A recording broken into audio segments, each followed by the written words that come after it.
Hello दोस्तों, ये कहानी एक लड़की बी की जिसे वॉशरूम जाने के लिए कॉफी शॉप का वॉशरूम यूज करना था, पर वो लोग सिर्फ अपने कस्टमर को ही वॉशरूम यूज करने देते हैं। यहाँ पर एक लड़का बैन बी की मदद करता है।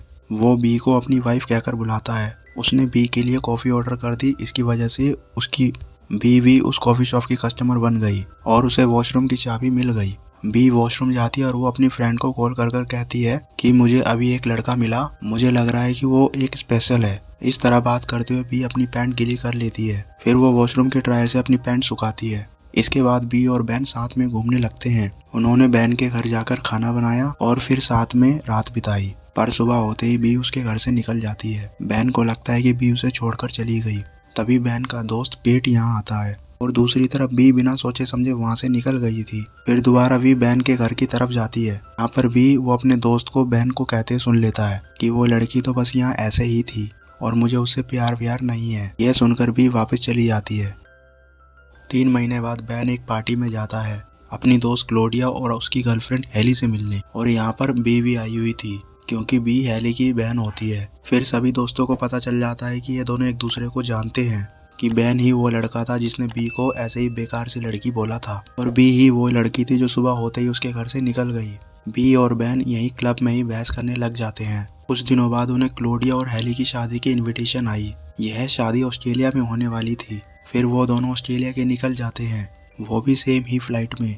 फिर बैन बी को छेड़ने के लिए कहता है कि अगर तुम्हें कुछ चाहिए हो तो मुझे बता देना, मैं आगे काफी महंगी सीट पर बैठा हूँ, वहाँ पर सब चीज मिलती है। फिर वो दोनों ऑस्ट्रेलिया पहुँच जाते हैं और यहाँ पर इन दोनों को लेके बैन का दोस्त पीट आया हुआ होता है क्योंकि क्लोडिया पीट की बहन होती है। बैन और बी को पता लगा कि वो दोनों एक ही घर में रहने वाले हैं। वो दोनों वहाँ पर पहुंचकर फिर सब लोग सबसे पहले बीच पर जाते हैं। यहाँ पर बैन की एक्स मार्गरेट भी आई हुई थी। फिर बैन उससे बात करता है। बी और उसकी बहन हेली भी बात करने लगी कि बी का हमेशा से यही शादी करना एक सपना रहा है। अब पहले शादी हेली की हो रही थी। बी ने बैन को भी अपनी एक्स से बात करते हुए देखा, पर यहाँ बैन को पता लगा कि मार्गरेट ने कोई और लड़का ही पटा लिया। इसी बीच बी लॉ की पढ़ाई बीच में ही छोड़ देती है, पर वो इस बारे में अपने पेरेंट्स को नहीं बताती है क्योंकि अभी थोड़े टाइम पहले उसने अपनी एंगेजमेंट भी तोड़ दी थी। के पेरेंट्स चाहते हैं कि वो उस लड़के जोनाथन के साथ दोबारा आ जाए क्योंकि वो सभी जोनाथन को बचपन से जानते थे। बी इन सभी चीजों से दुखी थी।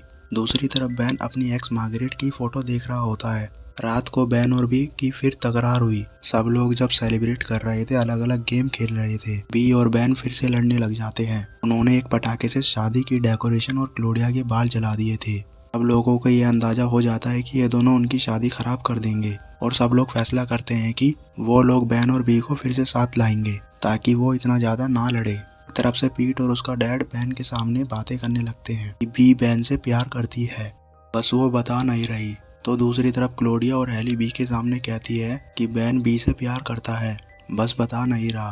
फिर बी को उसी वक्त उन सबका ये प्लान समझ आ जाता है। वो बैन को भी बता देती है कि ये सब इन लोगों का प्लान है अपनी शादी बचाने के लिए। तभी क्लोडिया की मॉम उन्हें समुद्र के बीच एक क्लोन पर भेजती है उसके सनग्लासेस लाने को। फिर वो दोनों योट की ओर बढ़ जाते हैं और बैन को इतनी अच्छे तरीके से स्विमिंग करना नहीं आता था। फिर बी उसे पकड़कर योट तक लाती है। यहाँ पर पहुंचकर उन्हें पता लगता है कि बी के पेरेंट्स इस शादी में उसके एक्स बॉयफ्रेंड जोनाथन को ले आए हैं। ये सब देखकर बी फैसला करती है कि वो और बैन साथ होने की एक्टिंग करेंगे, जिससे कि बी को अपने पेरेंट्स के कहने पर जोनाथन के पास नहीं जाना पड़ेगा। जब बैन की एक्स मार्गरेट बी के साथ देखेगी, वो भी काफी जेलस होगी और तुम्हारे पास वापस आ सकती है। बी बैन को इस प्लान के लिए मना लेती है। सब लोग माउंटेन क्लाइंबिंग करने जाने वाले थे।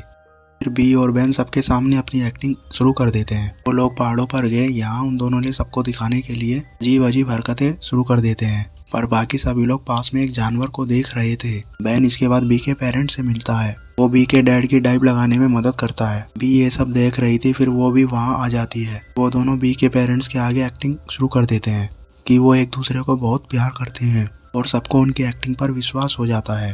फिर बैन बी से उस दिन के लिए माफी मांगता है जब उसने उसे उल्टा सीधा बोला था। इसके बाद बी जोनाथन से बात करने लगती है और बैन मार्गरेट बैन से कहती है तुम और भी साथ में अच्छे लग रहे हो और पता नहीं हम दोनों ने ब्रेकअप क्यों ही किया था। ये सुनते ही बैन बी के पास जाता है और कहता है कि हमें ये एक्टिंग अब जल्दी से बंद करनी होगी और हमें मार्गरेट को ये दिखाना होगा कि हम दोनों साथ में तो हैं पर एक रिलेशन में नहीं है। मतलब अब हम दोनों को एक थोड़े ड्रामे करने होंगे जिससे कि मार्गरेट को लगे कि हमारे बीच दूरी बढ़ रही है। ताकि वो मेरे पास आ जाए। पर बी कहती है अभी थोड़ी देर रुको। फिर ये लोग तैयार होकर एक डिनर के लिए जाते हैं। यहाँ पर सभी लोग बैन और बी को ही देखे जा रहे थे। बी और बैन डांस करने लगते हैं। फिर बी बैन को शिप के किनारे पर लेकर जाती है। यहाँ पर ये दोनों एक टाइटैनिक मूवी का पोज करते हैं ताकि सबको लगे कि ये दोनों बहुत प्यार में हैं। सभी लोग उन्हें देखने लगे और जोनाथन और मार्गरेट जेलस होने लगे, पर उनके हटते ही बैन बी को छोड़ देता है और बी सीधा समुद्र में जा गिरती है। फिर बैन बिना सोचे समझे उसके पीछे कूद जाता है। उसे अच्छी तरह तैरना नहीं आता था, फिर भी वो बी तक जाता है। उनके परिवार उन दोनों को देखते हैं और कम पानी होने की वजह से शिप को वापस नहीं मोड़ सकते। फिर बैन और बी एक फ्लोटिंग लाइट पर जाकर बैठ जाते हैं। यहाँ पर ये दोनों एक पहले दिन की बात करते हैं। बी सुबह होते ही वहाँ से इसलिए चली गई थी क्योंकि वो बहुत डर गई थी, और बैन ने उस वक्त उल्टा सीधा इसलिए बोल दिया था क्योंकि वो बी के जाने से काफी हर्ट हुआ था। ये दोनों फैसला करते हैं कि अगर ये दोनों यहाँ से बच जाते हैं तो एक डेट पर ओपेरा हाउस जरूर जाएंगे। तभी उनको बचाने वहाँ पर एक हेलीकॉप्टर आ जाता है और बैन को ऊंचाई से काफी डर लगता था। वो घबराने लगा, फिर भी उसे शांत करने के लिए गाना गाने लगी। फिर दोनों गाना गाते हुए हेलीकॉप्टर तक पहुंच जाते हैं। पुलिस उन्हें घर छोड़ देती है। फिर वो दोनों उनकी पहली रात की तरह साथ ही खाना बनाते हैं। आगे सब कुछ वैसा ही होता है जैसा कि पहली रात को हुआ था, पर तभी बी के पेरेंट्स वहाँ पर आ जाते हैं। फिर बैन चुपके से वहाँ से निकल जाता है। बी को यहाँ पर यह लगता है कि जैसे उस रात बी बैन को छोड़कर गई थी, आज बैन चला गया। सुबह को क्लोडिया और हील की शादी थी। बैन पीट के साथ फ्लावर लेने जाता है। यहाँ बातों बातों में बैन पीट को बता देता है कि बी रॉय स्कूल छोड़ चुकी है, जो बात सिर्फ बी ने बैन को ही बताई थी। दूसरी तरफ बी मार्गरेट के साथ वेडिंग केक लेने जाती है। यहाँ पर मार्गरेट बी से पूछती है कि क्या तुम और बैन एक दूसरे के लिए सीरियस हो? अगर नहीं हो तो क्या मैं बैन के पास वापस जा सकती हूँ? फिर बी कहती है कि नहीं, हम इतने सीरियस नहीं है, तुम ट्राई कर सकती हो। और जैसे ही ये दोनों घर पहुंचते हैं कि बी के पेरेंट्स को पता लग जाता है कि वो लॉ स्कूल छोड़ चुकी है। बी को लगा कि उन्हें ये सब बैन ने बताया, दरअसल उन्हें ये सब पीट ने बताया था। बी बैन से गुस्सा हो जाती है। उसने सबके सामने सच बोल दिया कि हम दोनों बस साथ में एक्टिंग कर रहे थे। वो दोनों फिर से बहस करने लग जाते हैं। तभी उनका डॉग वेडिंग केक गिरा देता है। यहाँ पर क्लोडिया और एली दोनों नाराज हो जाते हैं कि बैन और बी फाइनली उनकी शादी खराब कर देते हैं। फिर बैन और बी दोनों साथ में जाकर क्लोडिया और एली से माफी मांगते हैं। फिर क्लोडिया और एली की शादी होती है। बी और उसके पेरेंट्स ने आपस में बात की, फिर सभी लोग सेलिब्रेशन में लग जाते हैं। तभी मार्गरेट बैन के साथ डांस करने लगी और वो उसे किस कर लेती है। ये सब भी देख रही थी। फिर बी वहाँ से चली जाती है। बैन मार्गरेट को मना करके साइड में बैठ जाता है। वो दोनों बहुत ही ज्यादा दुखी थे। फिर बैन क्लोडिया और एली को बातें करते हुए सुनता है। पीट और उसके डैड एक दूसरे को बोलने लगे कि बैन और बी एक दूसरे से प्यार करते हैं। फिर बैन कहता है कि प्लीज ये सब मत करो, और पिछले एक हफ्ते से तुम सब हमें एक करने की कोशिश कर रहे हो, पर इस वजह से हमें ये समझ नहीं आ रहा है कि हमारी कौन सी फीलिंग रियल है और कौन सी फेक। फिर पूरा परिवार इकट्ठा होकर बैन को कहता है कि तुम दोनों एक दूसरे से प्यार करते हो और ये बात साफ है।